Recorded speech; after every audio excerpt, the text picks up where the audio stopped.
అసెంబ్లీలో స్పీకర్ ఆఫీసులో గడ్డం ప్రసాద్ కుమార్ తో భేటీ అయ్యారు బీఆర్ఎస్ ఎమ్మెల్యేలు. సభలో జరిగిన అంశాలపై డిస్కస్ చేశారు. జగదీష్ రెడ్డి ఉద్దేశపూర్వకంగా స్పీకర్ ను కించపరచలేదన్నారు బీఆర్ఎస్ ఎమ్మెల్యేలు.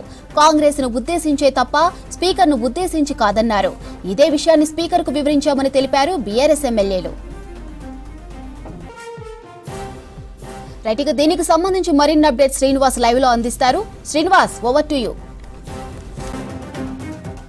తర్వాత కొద్దిసేపటి క్రితము బీఆర్ఎస్ ఎమ్మెల్యేలు స్పీకర్ను కలిశారు. స్పీకర్ దగ్గరికి వెళ్ళారు. మనకు తెలిసిన విషయమే, కొద్దిసేపటి క్రితము సభలో ఒక గందరగోళమైనటువంటి పరిస్థితి నెలకొన్నది.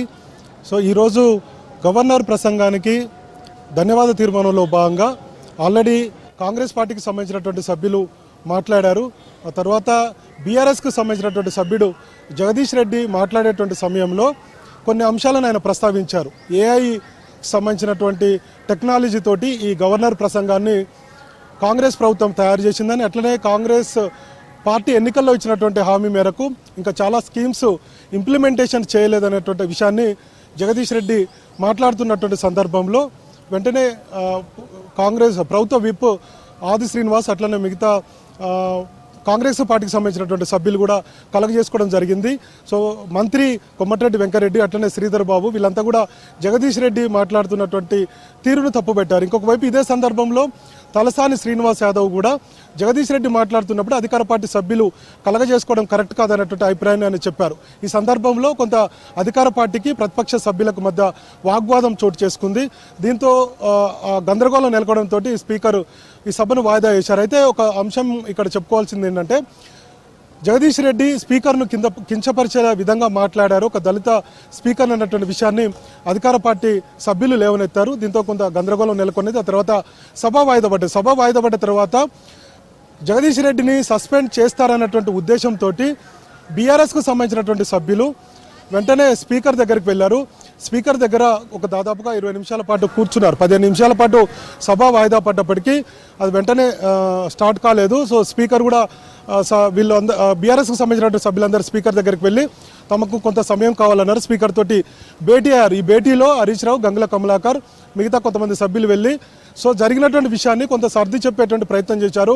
మేము స్పీకర్ చైర్ని ఉద్దేశించి మాట్లాడలేదు, అధికార పార్టీ కాంగ్రెస్ను ఉద్దేశించి మాత్రమే మాట్లాడడం తప్ప ఇందులో జగదీష్ రెడ్డి తప్పు లేదన్నటువంటి విషయాన్ని స్పీకర్కి చెప్పేటువంటి ప్రయత్నం చేశారు.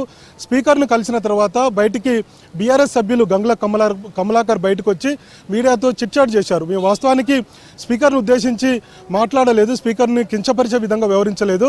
సో అది కాంగ్రెస్ పార్టీని జగదీష్ రెడ్డి అన్నారు, మీ అని మాత్రమే అన్నారు, నువ్వని స్పీకర్ని అనలేదు అన్నటువంటి విషయాన్ని ఆయన చెప్పుకొచ్చారు. సో మొత్తానికి జగదీష్ రెడ్డిని సస్పెండ్ చేసే అవకాశాలు ఉన్నాయనేది మనకు అందుతున్నటువంటి సమాచారం అధికార పార్టీ నుంచి. కాబట్టి తమ సభ్యుడిని సస్పెండ్ కాకుండా ఉండేందుకు బీఆర్ఎస్ ప్రయత్నాలు చేస్తుంది. సో హరీష్ రావు, మిగతా కేటీఆర్ కావచ్చు, తర్వాత మిగతా బీఆర్ఎస్ సభ్యులంతా కూడా స్పీకర్ని హరీష్ రావు నేతృత్వంలో స్పీకర్ని కలిశారు. ఆ తర్వాత వాళ్ళ ఛాంబర్కు వచ్చారు, బీఆర్ఎస్ సభ్యులకు సంబంధించినటువంటి ఛాంబర్కు వచ్చారు.